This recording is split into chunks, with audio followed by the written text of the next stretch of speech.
अस्सलाम वालेकुम। आज मैं बना रही हूँ थ्रेड चिकन। उसके लिए हम लोग लेंगे ginger garlic paste 1 egg,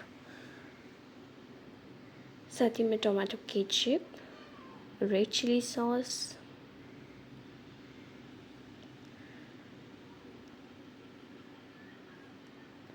Maggi masala, black pepper powder,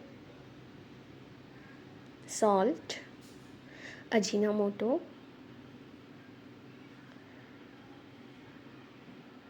चावल का आटा, cornflour, again food colour red है। इन सबको मिक्स करना है अच्छे से।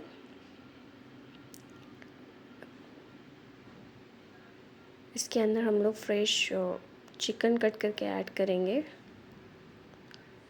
इसे अच्छे से मैरिनेट करना है। अब हम लोग समोसा पट्टी लेंगे, उसे अच्छे से कट करेंगे पतला पतला एकदम, और उसके अंदर अभी इसको अच्छे से कोट करना है। ऐसे ही सबको करके रखेंगे और आप लोग